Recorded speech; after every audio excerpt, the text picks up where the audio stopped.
क्या आपने कभी रिक्शा में ऑडियो अनाउंसमेंट देखा होगा, सुना होगा या फिर करवाया होगा? कुछ बातें पब्लिक डोमेन में रखने के लिए सरकारी तंत्र को, चाहे वो ग्राम पंचायत हो, नगर पालिका हो या महानगर पालिका हो या फिर इलेक्शन हो, ये चीज़ें अक्सर देखने को मिलती है। Rickshaw announcement, audio advertisement. इसके साथ साथ में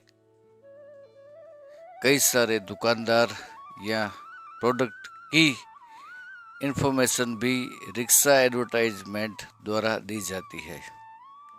कोई अगत्य की बात हो जो पब्लिक तक शॉर्ट पीरियड में जल्द से जल्द, ज़्यादा से ज़्यादा लोगों तक कोई पहुंचाना चाहता है, तो इजी और फास्ट तरीका है रिक्शा एडवर्टाइजमेंट। ठीक है, तो किस तरह से ये कारोबार होता है, इसमें कौन से स्टेप आते हैं, ये हम डिटेल से जानेंगे। सबसे पहला स्टेप आता है, जिसे भी एडवर्टाइजमेंट करवानी होती है वो इस तरह के काम करने वाले यानी कि ऑडियो एडवर्टाइजमेंट करने वाले से संपर्क करते हैं, या तो फेस टू फेस या फिर कॉल पर या वेबसाइट पर, ईमेल से, व्हाट्सएप द्वारा या टेलीग्राम द्वारा। आमतौर पर ज़्यादातर लोग फ़ोन पर ही संपर्क करते हैं और कंटेंट बताते हैं और समय बताते हैं कि अब कल करना है, शाम को करना है, सवेरे करना है या अभी करना है या आधे घंटे बाद शुरू करना है। दोनों में भाव की डिस्कस होती है, रेट चार्ज वगैरह की बात होती है, तय होती है एक रकम। उसके बाद सबसे पहले जो एडवर्टाइजमेंट एजेंसी इस तरह की चलाते हैं वो एक स्क्रिप्ट राइटर के पास जाते हैं और उसको समझाते हैं। फिर स्क्रिप्ट राइटर वो एक बढ़िया सी स्क्रिप्ट जिंगल लिख के देता है, जिसका चार्ज अंदाजतन 500 से 1000 रुपीस या इससे भी ज़्यादा 5000 10,000 तक भी हो सकता है। उसके बाद वो स्क्रिप्ट लेकर स्टूडियो को बुक करना पड़ता है, वो स्टूडियो को बुक कराते हैं। उसका चार्ज भी 1000 रुपीस से लेकर 10,000 तक हो सकता है। उसके बाद किसी अच्छे बेस्ट वोकल आर्टिस्ट को बुक करके और वोकल आर्टिस्ट से अच्छे से उस स्क्रिप्ट के द्वारा रिकॉर्ड किया जाता है एक बेहतर क्वालिटी का साउंड, स्टूडियो क्वालिटी का वॉइस। उसके बाद उस रिकॉर्डेड वॉइस को एक प्रोफेशनल ऑडियो एडिटर के पास ले जाया जाता है। प्रोफेशनल ऑडियो आर्टिस्ट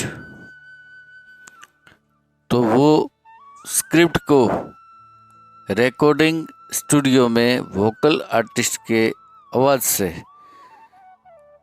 एक बेहतर क्वालिटी की वॉइस एडवर्टाइजमेंट रिकॉर्डिंग की जाती है, जिसमें काफ़ी अच्छा खासा समय लगता है। कभी कभी घंटा, 2 घंटा, 3 घंटा भी लग जाता है। रिटेक होते हैं और बेहतर रिजल्ट के लिए, या फिर और कोई टेक्निकल इश्यू हो सकता है, लेकिन काफ़ी मेहनत का काम है। और उस वॉइस आर्टिस्ट की फीस भी 1000 से लेकर 10,000 तक रहती है। उसके बाद उस वॉइस क्लिप को एक प्रोफेशनल ऑडियो एडिटर के पास लेके जाते हैं। वो ऑडियो एडिटर उस वॉइस को एडिट करता है। काफ़ी सारी बातें होती है उसमें, काफ़ी सारे स्टेप आते हैं, लेकिन मोटे मोटे तौर पे कहें तो उसमें नॉइस कैंसलेशन होता है, कॉम्प्रेस होता है, इक्वलाइजर सेट होता है, इको सेट होता है, pitch, low noise, high note, low note वगैरह को सेट करके आखिरी में उसमें एक बेहतर बैकग्राउंड साउंड ऐड किया जाता है। उसके बाद वो एडवर्टाइजमेंट और उसका खर्च भी कम से कम 1000 से लेकर 3000 तक आता है। उसके बाद उस क्लिप को, उस ऑडियो एडवर्टाइजमेंट को लेकर एक रिक्शा को बुक करते हैं, किया जाता है, एक ऑटो रिक्शा को बुक किया जाता है। ऑटो रिक्शा वाला भी पर डे 1500 से लेकर 2000 तक चार्ज करता है।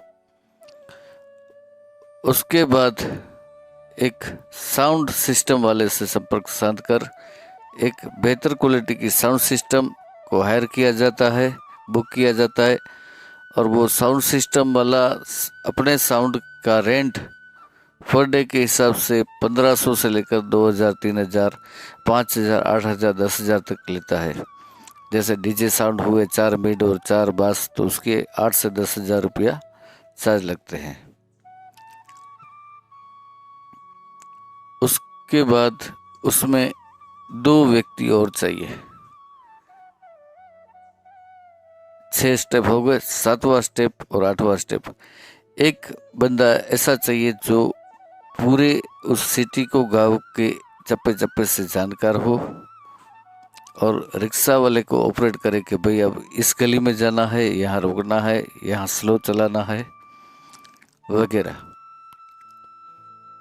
रिक्शा वाले से ईमानदारी पूर्वक सही तरीके से काम निकलवा सके, ऐसा एक बंदा जाता है। उसका भी चार्ज 500 से 1500 रुपया, 2000 रुपया तक रहता है।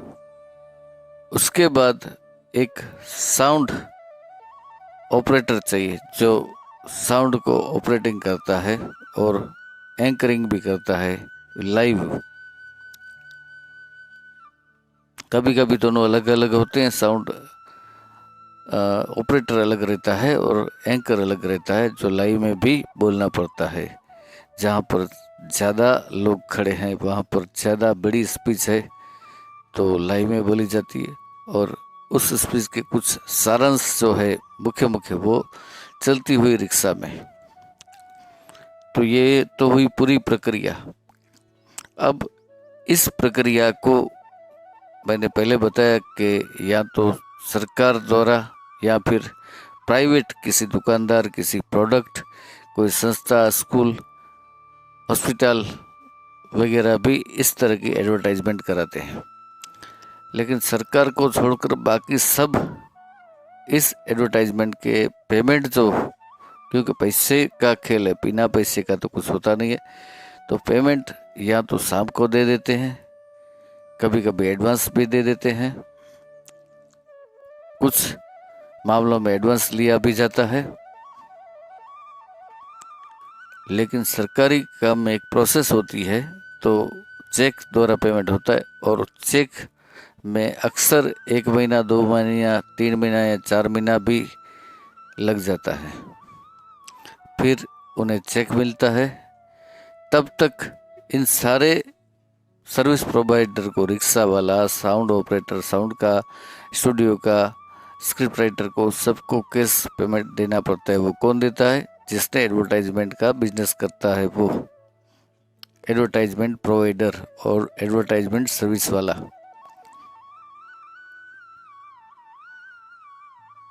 तो चेक मिलने के बाद चेक बैंक में डाला जाता है, और 2 दिन, 4 दिन, 5 दिन या 8 दिन में चेक क्लियर हो जाता है और पेमेंट मिल जाता है।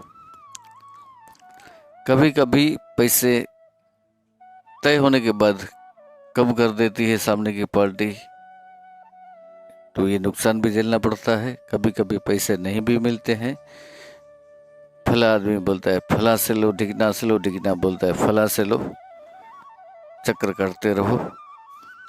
इसके अलावा कभी कभी इलेक्शन में पैसे नहीं भी मिलते हैं। मेरा साथी एक्सपीरियंस है, मुझे भी कई बार नहीं मिले हैं पैसे।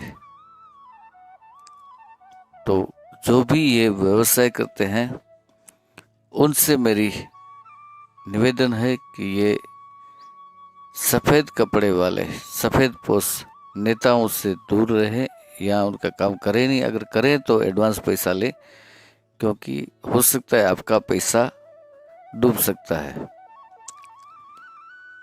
खास करके इलेक्शन में। और ये काम कौन करता है? एक तो ये सारी सेटलमेंट कर सकता है, जानकारी सकता है एक पावरफुल इंसान, जो एडवांस पैसे भी, क्योंकि सबको देने पड़ते हैं ना भाई, चेक तो बाद में आता है। उसके अलावा वो आदमी, देखिए दुनिया में दो ही तरह के आदमी, यहाँ तो लोग नौकरी करते हैं, यहाँ छोटा मोटा कोई बिजनेस धंधा करते हैं।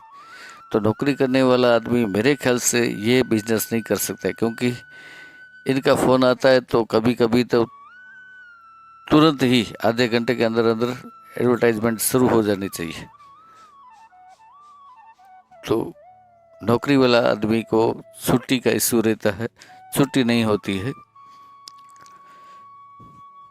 और छोटे मोटे धंधे वाला अगर ये काम करता है, क्योंकि धंधा तो करना पड़ता है, छोटा मोटा बिजनेस करना पड़ता है, क्योंकि ये काम बड़े सिटी में तो जैसे मुंबई, अहमदाबाद, राजकोट, सूरत में तो जल्दी जल्दी काम मिल जाते हैं, या फिर महीने में यूँ कहे 10, 15, 20 काम मिल जाते हैं, तो उसको कोई भी बिजनेस करने की ज़रूरत नहीं है। लेकिन छोटा टाउन है, अगर छोटा सिटी है, छोटा गांव है, तो उसको तो भाई काम एक साल में 2, 4, 5 या 6 ही मिलते हैं, तो उसे और भी काम करना पड़ता है। तो जब वो एडवर्टाइजमेंट के लिए जाता है तो एक दिन उसका बर्बाद नहीं होता है, उससे पहले ये सब तय करना, उसके बाद चेक वगैरह, सेटलमेंट, ये सब 2-4 दिन का चेक लेने जाना, बार बार जाना, चेक नहीं मिलता है, कोई बोलता है साहब नहीं है, साइन नहीं हुआ, ये है फला टिकना, दुनिया भर के इशू रहते हैं। और वो धंधा बंद करके ये सब मगजमारी करता है, तो जाहिर सी बात है उसका धंधा बंद है, तो उसमें भी लॉस होता है।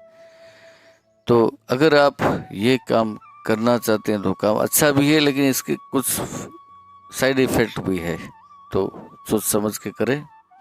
काम अच्छा है, अगर आप में स्किल है तो ये काम आप आसानी से कर सकते हैं।